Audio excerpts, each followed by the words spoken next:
let's talk now about what happens if the UK does leave. I think the immediate question is about UK assets. The pound, we've done some modeling, as everybody else has done, for whatever modeling is worth.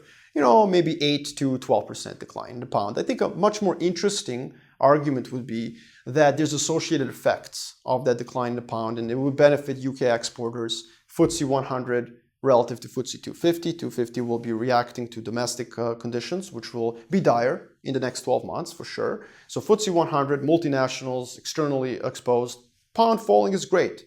Within that FTSE 100 equity space, we're looking at exporters relative to financials.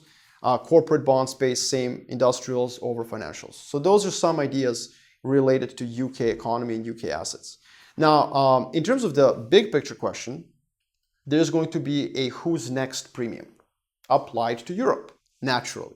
And I think we're already seeing it. So while most of government debt is reacting as if we're about to have a Great Plague or Viking invasions, we're at multi-century lows in terms of yields.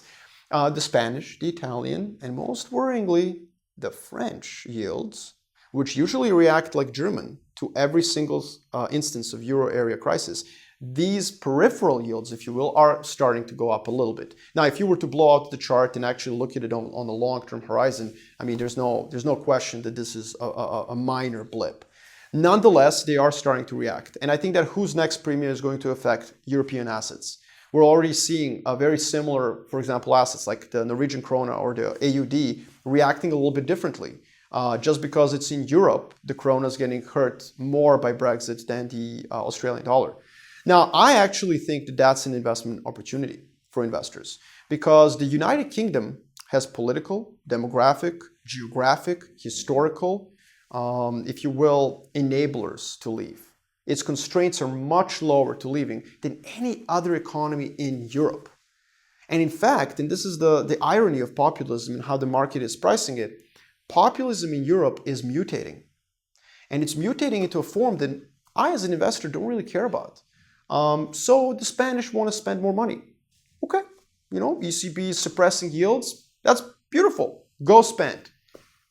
Germans want to expel some immigrants. As long as they're not the Eastern Europeans in a common labor market, I don't really have a problem with that.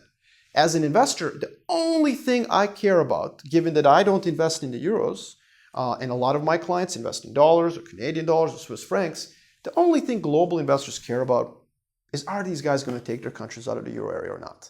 And that question is resoundingly being answered no, across every European country. Now, this is something the media is not talking about because it's not sexy. The theme of Euroscepticism is being combined with the theme of populism.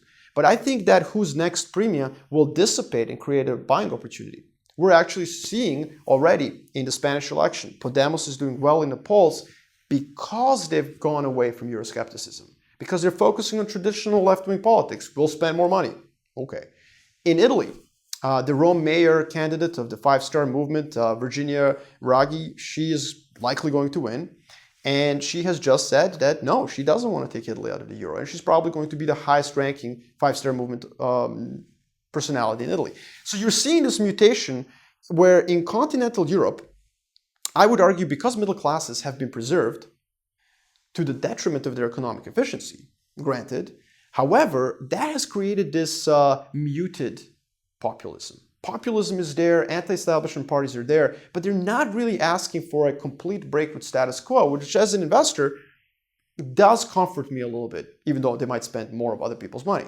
Whereas in the UK and the US, I think we as the investment community, probably because we mainly are located in these two centers, in many ways we've lost sight of the fact that the actual desire for change may be greatest in these two economies, the UK and the US.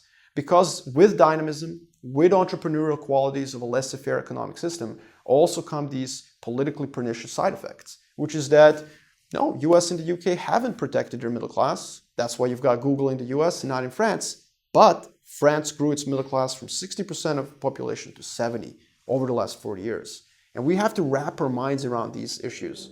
And so, yes, I think the longer-term question of who's next in Europe will actually be a buying opportunity because I don't actually see anyone being next after the United Kingdom. Look, the law of unintended consequences is really big right now. There is no world after the tomorrow where China devalues by 20%. There is no world. I start from the presumption that the consensus is wrong. My best advice is that you can't bring your ego into this.